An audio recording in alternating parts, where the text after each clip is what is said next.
Hi everybody, it's Az here from Heel vs Babyface with another AzChats, because simply this topic of conversation which I'm going to bring you today, I cannot let go, and I think there's some serious ramifications here. So if you're unaware of what AzChats is more of a podcasty type of video. It's a veritable feast for your ear holes as opposed to your eye bollocks.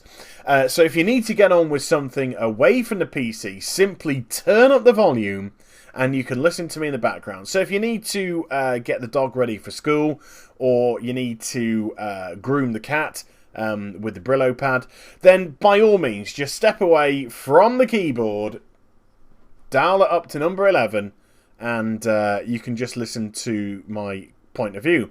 And then, of course, afterwards, if you want to comment below, please do.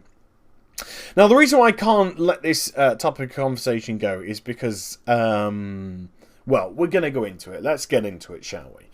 Now then, a few days ago, it was announced by Blizz that there is going to be another PvP season in Mists of Pandaria. Now, this is not a PvP video. This is actually a Warlords of Draenor video, and it will all become apparent very soon. As you can see from the title, one of our expansions is missing.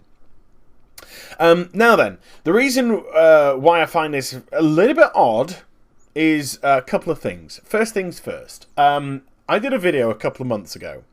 I actually did a very brief AzChats video, about 10 minutes long. For AzChats, that's brief. A couple of months ago, with the proposed launch date for Mists of Pandaria, because a question was posed to Blizzard at BlizzCon, and the chappie said, and he said it very logically as well, based on the track record of Blizzard's testing procedures, could we expect Warlords of Draenor in approximately a year's time, which would have been about October-November of 2014. And Blizz replied very bolshy. They replied that we'd like to bring it to you before then. So the guy said, okay, so we're looking at summertime then. And Blizz actually pushed the envelope a wee bit farther and said, well, actually, we're kind of hoping maybe spring. Now, Blizzard is a Northern Hemisphere-based company, and I am based in the Northern Hemisphere. And springtime for us is March, April, May. That is our springtime. And I did this video on the fact that I could not see, based on both using March as the earliest and May as the latest, with Blizzard's track record of testing procedures, how it could be done. Now, one of the reasons why they announced that it could be out as soon as springtime is because they have cancelled patch 5.5. There was going to be a patch 5.5 to link us through into the next X-Pack. Now, the bridge will just appear to be some sort of pre-expansion event. Hopefully, a little bit better than the one link us into Mists of Pandaria. But that's another video for another time as well, because I think that set the whole tone for Mists. But let's just move it on a bit. So, I just need to look at some dates here. So again, I'm kind of using a little bit of logic, a lot of speculation, and of course this is just thoughts and opinions as opposed to cold hard facts. So I can be wrong. It happens in life. People do get things wrong. But I'm just kind of going by Blizzard's old track record and previous experiences with them. So first things first, we have to wrap up Season 14. Okay, and there's normally a 2-week bridge between Season 14 and Season 15, or at least a couple of week bridge between the PvP seasons. That, of course, can easily be subject to change. It could be tweaked down to a week or whatever. But they have said that they're going to announce the end details relatively soon, so stay tuned. Now, let's say, for argument's sake, that comes out next week. So we're on the 14th of January already. Let's say it comes out within a week's time. So give them 3-4 days. So let's say roughly around the 18th, they say, right, Season 14 is going to come to an end in 2 weeks' time. So I'm really kind of giving them the benefit of the doubt here. You know, I'm really kind of giving them the shortest edge possible, the shortest time possible. So if they announce that, then we add another 2 weeks on to roughly the 18th, if I bring up my calendar so I can actually goggle at some proper dates. We're most likely looking at the end of season being beginning of February. Okay? That's kind of like earliest sort of thing. And then we give them a week or two turnaround time. So let's, again, give them the benefit of the doubt and say that they managed to turn it around in a week, get all the reward system done in the week, and they say, right, season 15 is going to start on reset day, which tends to be Tuesday, Wednesdays. So it's going to be 11th or 12th of February. So far, does that sound relatively fair to you, based on when you announce the season's coming to a close? Because you've got to give people fair notice that the season's coming to an end, so they know whether or not to spend their conquest points and all that kind of jazz, because they're normally reset. You know, boost up your honor points because they can get converted into gold, yada yada yada yada. So I think, kind of based on really early numbers, that's probably like the earliest we're going to see season 15 start is 11th of 12th of Feb. Now, they were also asked what time frame, what kind of period of time you believe is a decent one for PvP. And they said 20 weeks. 20 to 26 weeks. Which, of course, is 26 weeks, half a year. Half a year to those who are like-minded. So, I don't think we're going to see a PvP season of half a year. But let's say that season 15 lasts for approximately 20 weeks. That's 5 months. And how long has season 14 been out for? Well, season 14 started in patch 5.4, didn't it? And patch 5.4 came out about 3 or 4 months ago now. About 3 or 4 months ago, something like, I think it's September-y time. Could be wrong. Somebody correct me, say exactly when. But I think we're talking like arse end of September. So we're looking at October, November, December, January. So we're looking at least 4. So it's going to be 4.5 months. So that's relatively consistent with what they're saying about PvP seasons lasting around 20 weeks. So if we add, let's say, 18 to 20 weeks on top of that, then we're looking at what? We're looking at 1, 2, 3, 4, 5, 6, 7, 8, 9, 10, 11, 12, 13, 14, 15, 16, 17, 18. So let's say 18 to 20. Let's just cut it at approximate 19. We're looking at that season ending around about the 17th, 18th of June. So all of this that I'm saying here, date-wise, is kind of like really compact. Everything gets done very efficiently. Bing, bang, bosh. Over and done with. And we're looking at basically the end of June time. Now, that already pushes us out of spring. March, April, May is spring. June, July, August is summer. September, October, November is autumn, or fall, if you're in America. And of course, we have December, January, February, winter. So we're already virtually at the end of the first month in summertime. So of course you've got your end of season stuff, and then you've got your changing over to the new X pack. So the earliest, I think the earliest, and again this is my kind of thought and feeling, the earliest that we're gonna see the release of Warlords of Draenor is quite nicely and quite succinctly the 1st of July. So that's the 1st of the 7th, 2014, and that's if everything goes as efficiently as possible. Now, we could probably get a better idea of the launch date of Warlords of Draenor when they announce the start of the beta. That's beta if you're from certain other countries. Because the testing procedure for that tends to last around about 6 months.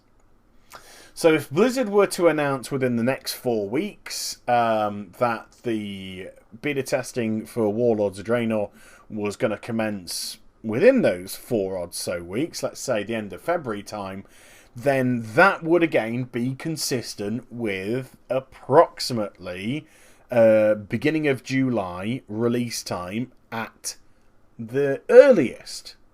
Everything going according to plan, everything being as efficient as ever.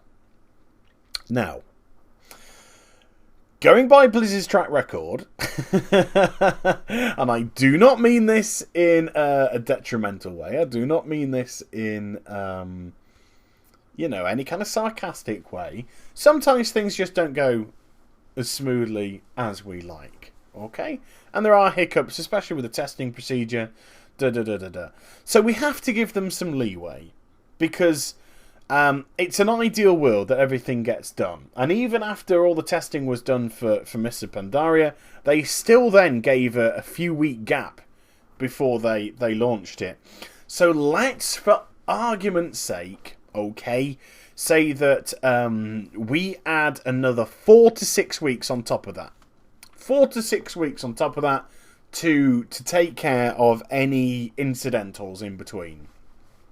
We're then looking at a release day for Warlords, or at least a release window for Warlords of Draenor from the beginning of July, I believe at the earliest, using that kind of logical aspect to it, to roughly the 12th of August, middle of August-ish, coming into the middle of August, at sort of like, not the latest, because it could definitely go a little bit later, but let's just say as a release day for, taking into account things which could potentially go a little bit wrong, a little bit wobbly, and there's nothing wrong with that at all.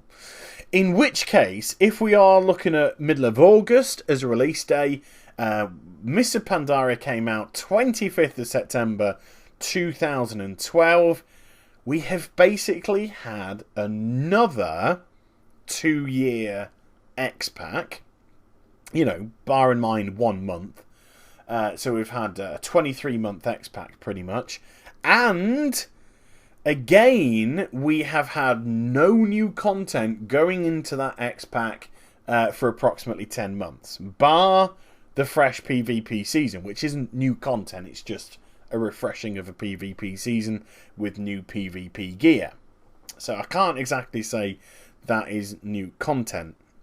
So this is why the title of the video is "One of Our Expansions is Missing," because round about this time, if it was to come out, let's say middle of August, a few things. Firstly, people are not going to tolerate another 10-month expansion without content.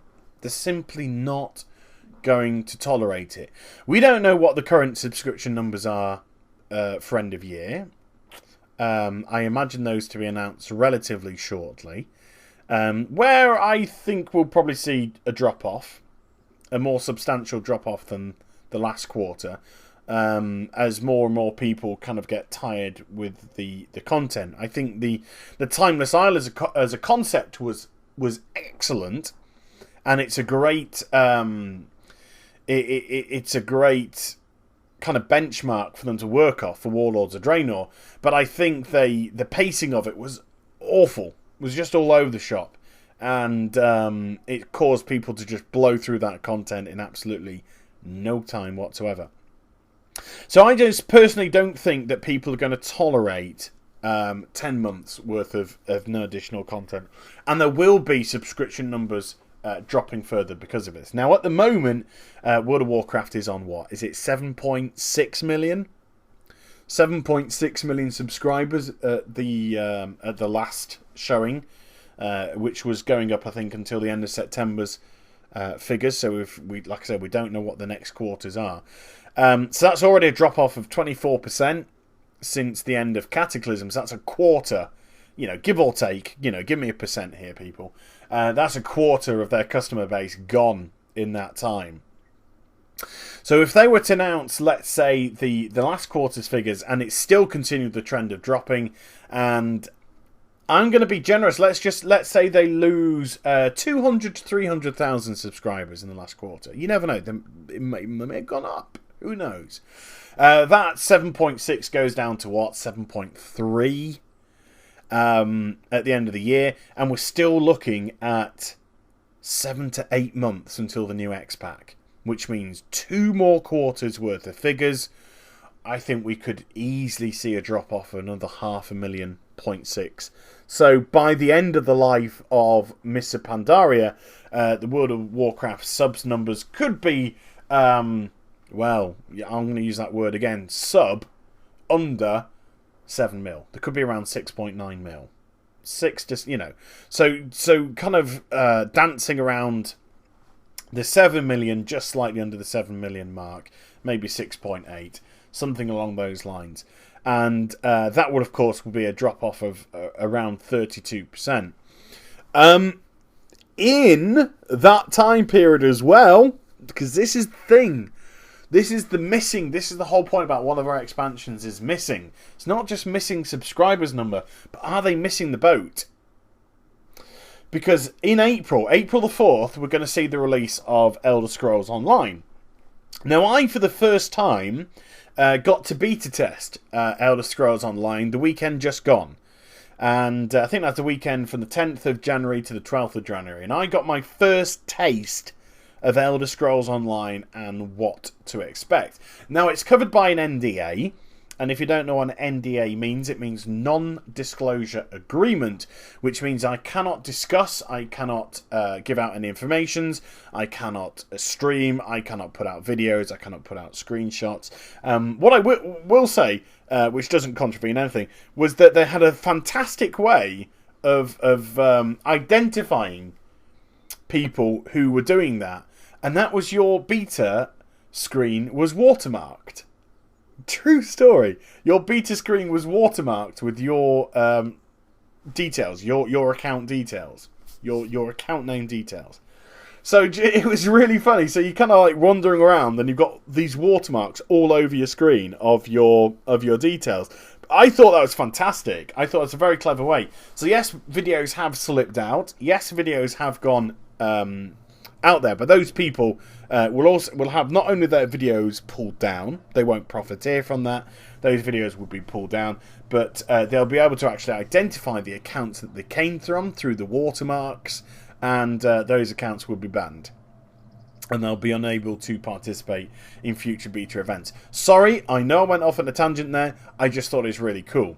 So although I cannot discuss anything in relation to Elder Scrolls Online, I now have an idea of what we are to expect with it.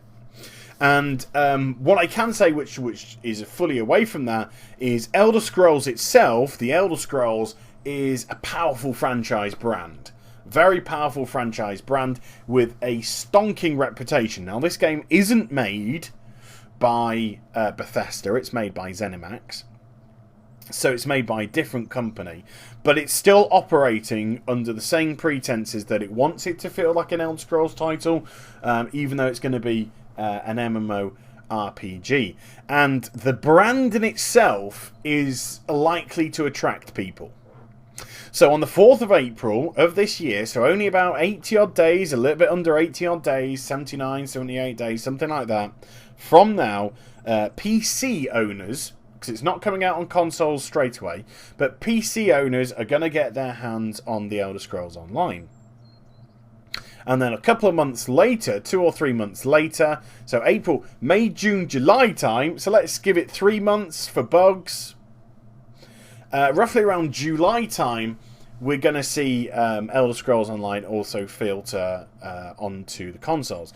Am I calling Elder Scrolls Online a WoW killer? No, I don't think any game is a WoW killer. I think the only people that can kill WoW are Blizzard. True story. I think their own work and effort are the only people that can defeat WoW. I don't think there's any other MMO that will even come close to knocking WoW off the top of the number one MMO. Only what Blizzard do and only the direction that Blizzard take, I believe, will dictate whether or not Blizzard falls. But what it will do, regardless, because of the franchise name, is take people away. Give them something new to play. Give them some new content. Something which the World of Warcraft will not be adding in Mists of Pandaria, which is new content. On top of that, another big thing that Elder Scrolls Online offers is the fact it's coming out on the consoles. And that, I think, is highly, highly underestimated by people. Highly underestimated by people. Because there are no real, genuine, console-based MMO RPGs. Period. This is going to be the first main one. And I think console owners, PlayStation, I was going to say PS1 again, you knew I did. PlayStation 4, Xbox One, PC, they are all going to be chomping at the bit to get Elder Scrolls Online. Chomping at the bit to get Elder Scrolls Online for their consoles. It's going to be something big. Now, yeah, there are some things that we already know that have been announced by ZeniMax, which are going to be slightly wobbly for people, which is the fact that not only is it a subscription-based game, but it's a subscription-based game that's also going to contain microtransactions. I hate the sound of that already. I really hate the sound of that already. That doesn't ring my excitement bell. It kind of rings my we're just trying to maximise money bell. So that could have an effect. But regardless, it's going to take people away from WoW because they want something new to play. And also, the console marketplace is going to lap it up. Because it's going to fill a void which is there. On top of that, there's going to be other things. Titanfall is going to make its appearance. And that in itself is going to be a big one. Because that's most likely going to be a console seller for Microsoft. Titanfall is most likely going to sell them Xbox Ones. Now, I believe it's only 6-on-6 is Titanfall, which we're going to have to see whether or not that's enough to satisfy people, to sate people's appetite for what's going to come. Because that could potentially put some people off being such short numbers, only 6 versus 6. Ouch. But still, I believe Titanfall is going to be a console seller. It's gonna flog Xbox Ones, and it could take away people who play WoW. It could easily take away people that play WoW. They say, right, Elder Scrolls Online isn't for me, which is just, one of the brand new MMOs coming out. That's why I'm using Elder Scrolls as an example. But I do like the idea of the next gen in consoles, and I do like the idea of Titanfall. It's a AAA title. It's got a lot of hype behind it. It's one game of this and game of that, and that could take more people away. So my conservative numbers of sub losses coming up until the end of the life of World War of Mists of Pandaria might be heavier, might be a lot heavier, and then it's not over, folks. It's not over, and then we have Destiny. We have Bungie's next big game, which is going to go into beta relatively soon. I think a little bit later than planned. It was going to be beginning of this year, but it's kind of been pushed back a little bit because Destiny's been pushed back a little bit. But with Destiny having a now announced date of towards the end of the year, I think it's September. Is it September the 9th? Somebody? I think it's roughly around September the 9th. Something along those kind of lines anyway. Which is going to come, yes, potentially after the launch of Warlords of Draenor, but with the beta testing offered for that on on the Xbox One, the PC, PlayStation 4, stuff like that. That's another thing which could take even more people away. This Bungie MMO RPG FPS is essentially what it is. And that's very appealing to a lot of people. It's very appealing to me too. I'm all signed up and ready to go. I have my beta code. I've registered my beta code on the Bungie website. I'm simply waiting for that email to tell me to go. So that's something that I'm very excited about indeed as well. February, next month, sees the start of the beta for EverQuest Next Landmark, which is the creation tool of the upcoming EverQuest Next. Now, this is not just a creation tool beta, though. There's going to be farming, there's going to be mobs to kill, there's going to be this, that, and the other. There seems to be a lot of depth attached to it. And its beta starts next month. And again, this is something else which is going to grab people's interests. And it's going to pull people away from a game which is not providing content. So this Warlords of Draenor, which was potentially touted as a spring release, is looking realistically midsummer. Genuinely looking at midsummer, possibly at the earliest. Everything is quite efficient and going according to plan. Unless there is some almighty beta testing going on in the background that we don't know about, and Blizzard are going to play a trump card on us and say, well, actually, guys, we've been testing this for long. We're gonna have an open beta or something like that. We're gonna have a select beta, but this is only gonna be for like 2 months or so because we're pretty much there. This is just gonna be to stress test and iron out a few kinks. That trump card could potentially still exist. I'm not saying it doesn't exist, but it could potentially still exist. But if that trump card doesn't, we are looking at roughly midwinter. And I am only using a couple of examples here. I'm not even bringing in Infamous Second Son, which is another much anticipated game. And then we have all sorts coming out with the next-gen consoles over the course of 2014, which could all begin to take people away. And the longer Warlords of Draenor doesn't show its head, then quite easily the quicker people could forget about WoW, and they could get diverted away from it, and they could get distracted away from it. And by time Warlords comes out, it might not have that. It's not meant as an awful pun, but I'm going to have to say it. It's not going to have the WoW factor, which is what you really, really look for. Yes, it's most likely going to garnish a lot of interest with people, and they're going to give it a try. But what on earth are the sub numbers going to be when it starts? When Mists End, what is it going to be? Is it going to be 6.8 mil? And that's going to be, and then it's going to go up probably, because you'll get the interest spike with the new X pack and that. But what does that 6.8 go up to? Does it go up to 7? Does it go up to 8? Does it go up to 8.5? Does it go up to 9? Does it soar? Or does it just, is it just that 7? Does it just bring in a few more people and they go, oh yeah, let's give it a go, and then the interest starts to peter off? The longer that's Blizzard leave it, the worst impact it's going to be.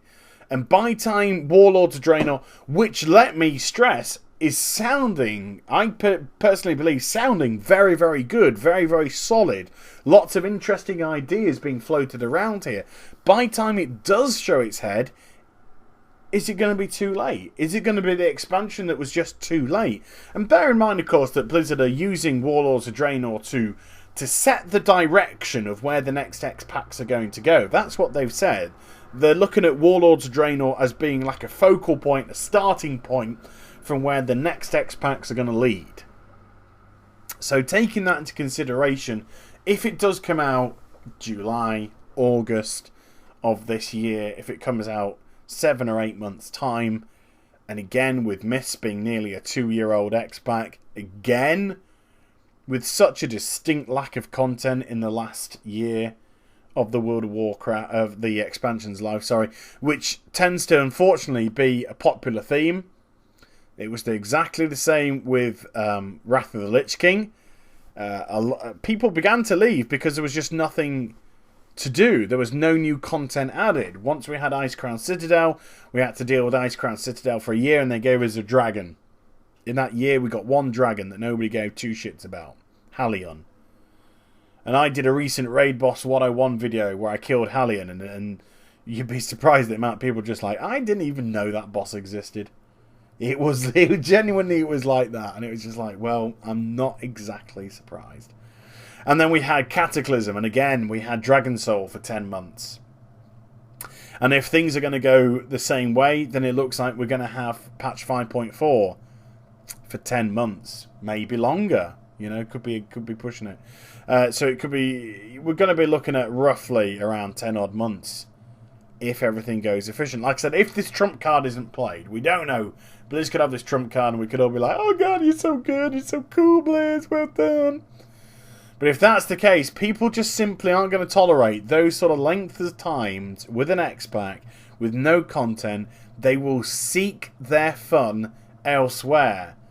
Now, if it was to come out in spring, as they hoped, then we would have had patch 5.4 for September, October, November, December, January, February, March, April. Let's say 6-7 months, and you could kind of get away with that because you're just like, yeah, but they were banging out, you know, hammer and tong to get the new X-Pack ready for us. So this could quite easily be the X-Pack that went missing already. Because by the time it does eventually show its head, have people now just moved on? Are there too many exciting prospects out there to move to? Are there other games that you just want to try out because you're desperate need of more content? And this is a problem when you start cancelling patches, and this is a massive problem when you just think that raiding, one big raid, is going to satisfy everybody. It's clearly not going to do so. So let me know what you think in the comments below. What do you reckon to my dating structure? Do you think I'm being too generous? Do you think I'm being too strict? Do you think Blizzard have this trump card? Do you think there's a lot more gone on behind the scenes than we've been made aware of? Do you think that? And do you think they're suddenly going to surprise us and go, well, guess what, bitches? May 22nd, Warlords Draenor comes out. Oh, yeah, yes. Do you think it's going to be one of those moments? Or do you think we are going to get the typical Blizzard standard fare, which is kind of by the book numbers? Okay, we're getting this done. Yes, we would have liked to have this done by then, but it's not. And then July, Augusty time, then we see Warlords of Draenor. And do you think people will have that interest and people will flock back? Or do you think that the next gen of consoles will have stolen them? I haven't even mentioned the Steam machine, which is, you know, supposedly coming out this year. What's that going to do? Well, apart from confuse the absolute shit out of us all, because I don't know what on earth's going on with that thing. I can buy one for 600 quid. I can buy one for 3,500. What? I can buy an Alienware one. Whatever. That's another story for another time, isn't it? But is Warlords of Draenor shooting itself in the foot by coming out too late? I personally, back in there, I personally said if Blizzard are to save the franchise, and I mean to save it from further huge plummets in subscription numbers, that they seriously had to announce the beta for Warlords at BlizzCon. Now again, this is not to say that it's not gone on behind the scenes and they're actually doing a more closed beta for this, a more in-house beta for this, and then we're just going to see sort of like the end bits for a bit of stress testing. But that never came, and here we are 3 months later, still no word whatsoever about any sort of beta and all that kind of jazz. But again, let me know in the comments below what you think. Is it going to be too late? Is it going to be fine? Is everything going to be fine? And this is, you know, not doom-mongering, so to speak, but, you know, I think this, you got to look at things realistically, where more product on the marketplace equals more choice equals people leave anyway, regardless of whether they're liking the content or not. They can get wooed away by something which is fun to play and doesn't require a subscription number. But for the final time, let me know what you think. And I hope you enjoyed the vid. So please do like, comment and subscribe to my channel. Follow me on Twitter, Facebook and also twitch.tv/heel versus babyface for live streaming. I shall be back with some more stuff very soon, including an Iron Man video this week. Okay, promise. You take care, everybody. Bye-bye.